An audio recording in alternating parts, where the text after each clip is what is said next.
Hey, what's up guys? So I'm going to be doing a review of T2 3D Battle Across Time. This was a Universal Studios attraction that came out in 1996, and unfortunately I never got to see this.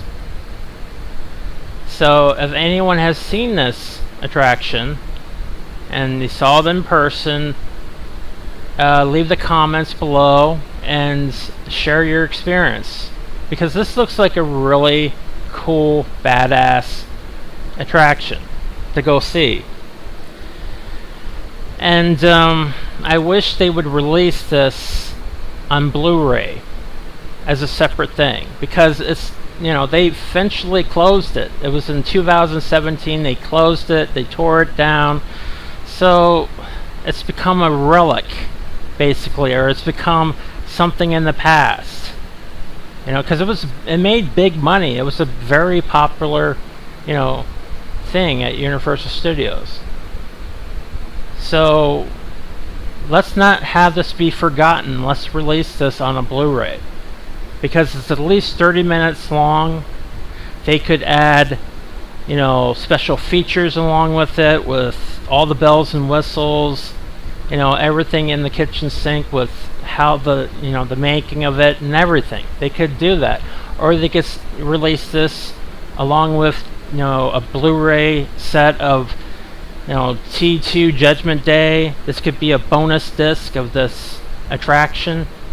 They could do that too, but let's not have this be forgotten. Let's release this so more people could see this, and also release it as a 3D as well, like have an option of 3D the way it was presented, you know, at Universal Studios.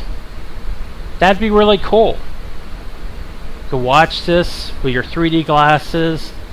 That'd be awesome. So yes, I never got to see this, unfortunately, but I watched it online, watched it on YouTube, and it's really cool.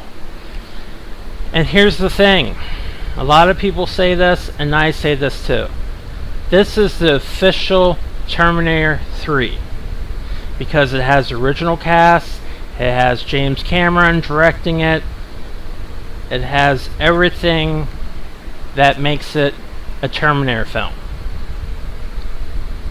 So, you know, I'm watching this, and basically it starts off with a presentation of Cyberdyne, and they're just going on about, you know, technology advancements, and, you know, as far as like students, kids, you know, can learn if they just insert things in their brain, you know, and they can learn that way, and like it's kind of like a total recall type of thing, so they can learn and process information quickly. It's, you know, and there's also like, you know, a doctor, a surgeon who's doing an operation, but he's actually, you know, on vacation in the Bahamas or something, but a click of a button on his computer, he can do an operation with somebody far away somewhere else, and it's with, you know, machines or anything. So it's kind of scary, because this actually could happen one day. You know, they have satellites like the Skynet satellites, and blowing shit up, blowing up the enemies, or, you know, so it's kind of freaky. Because this shit could happen, especially the way technology has advanced since this, because this came out in 1996. How advanced we've become, and how technology has pretty much taken over our lives. I mean, people are constantly on their cell phones. I mean, people pretty much interact with their cell phones. Do you see a lot of human interaction anymore? Do you see people really using their phone to talk to people? They're usually just doing texting, which I find annoying, but that's where things are leading. It's almost like it feels like this is becoming a reality. You know, eventually they're going to start making machines because humans are just, you know, especially on the job, you know, people get sick, they get old, you know, eventually they're going to start making machines to, especially in fast food or anything like that, because they want something that's more efficient, more faster, more quicker, you know. That's what it seems like things are going. You know, they don't want to pay people money, so that's what they do. They want to have less help, and buying a machine from Skynet is quicker, cheaper, and more efficient. Don't be surprised in 2029 that happens. They're predicting the future here. This is a cautionary tale. But yeah, I mean, they have this presentation and it gets interrupted by Sarah Connor and John Connor saying Cyberdyne is bad news, get out of the building, all this stuff. Then they get cut off and they go on about their presentation. And then something happens where the T-1000 comes and he's trying to go after John. Then the T-800 Arnold Terminator comes and saves him, and they go through time into the future. So he found a way, I guess the future found a way for them to come through. Because they say that in the first movie. Kyle Reese says nobody comes through,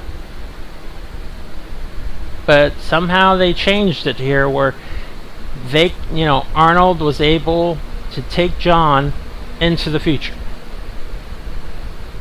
with the dystopian, apocalyptic, war of the machines.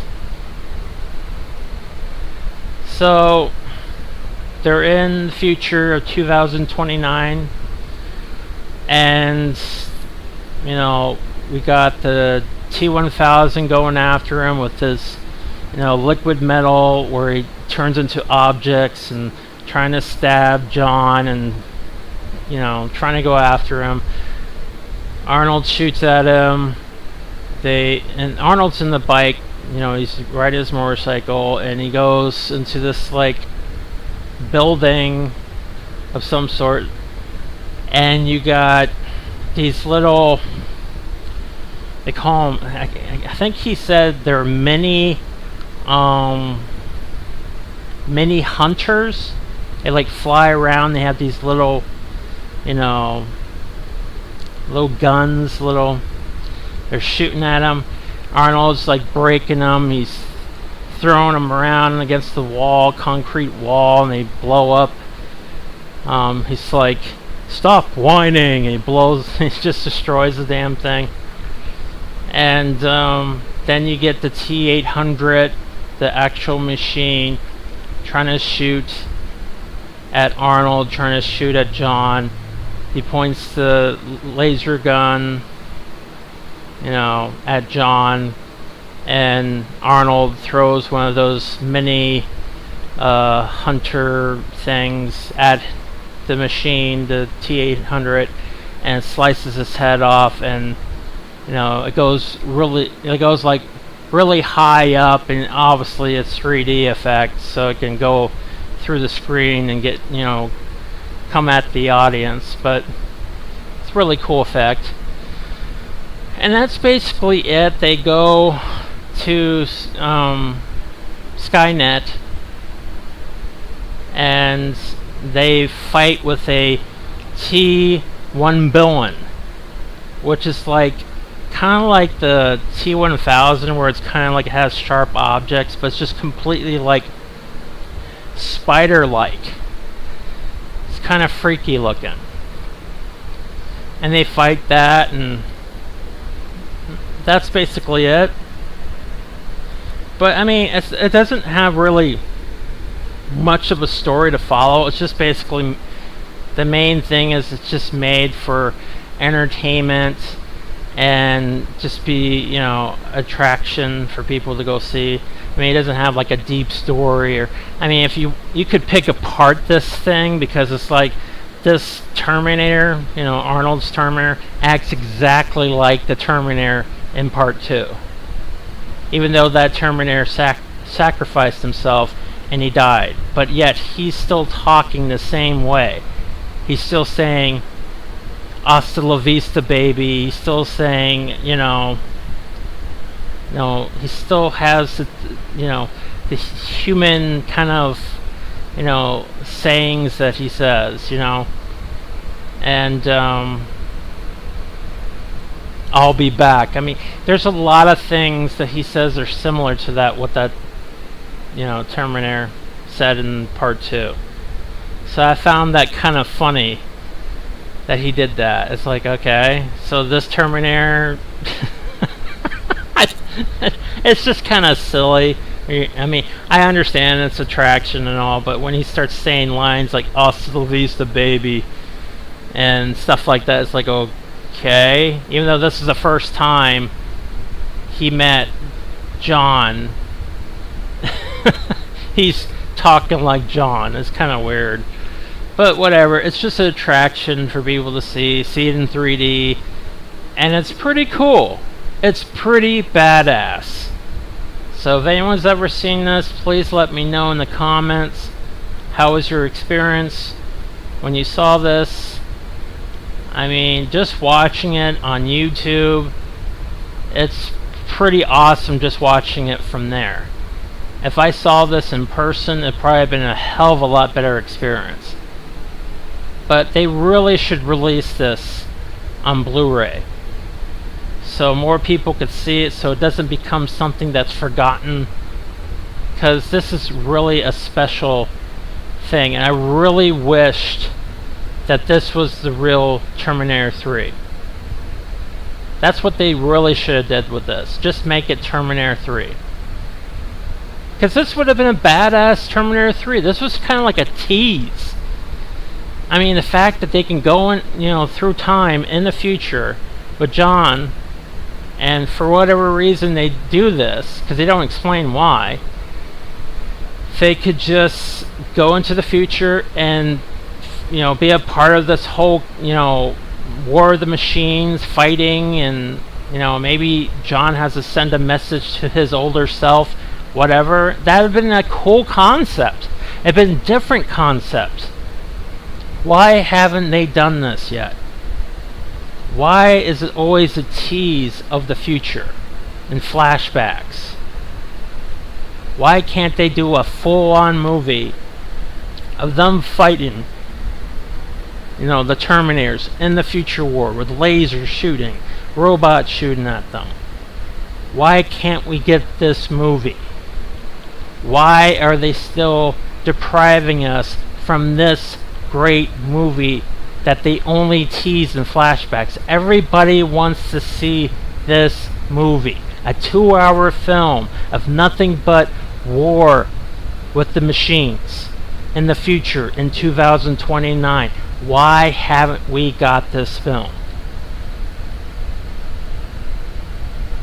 Because people would love this film. Would the new Terminator Dark Fate be like that? I really doubt it. Because I feel like that's going to be a retread of everything else we saw. Why haven't we seen this movie? And Terminator Salvation was definitely not that movie. Because that movie teased a little bit, but was not that movie. So I don't understand Hollywood. I don't understand why they haven't done this. Why they didn't do this movie. And obviously they didn't prevent Judgment Day, because in this little attraction, even Sarah says, we didn't prevent Judgment Day. It's still happening. So it's cool to see all the actors. Arnold Schwarzenegger, Edward Furlong, Linda Hamilton, Robert Patrick. Cool to see Edward Furlong once again as John Connor, like it's supposed to be. Not these other actors, which I didn't think they were as good as Edward. I think Edward Furlong is a good actor when he's being directed by a really talented director, because it shows his acting range. But not every movie that Edward Furlong has been in has always been great.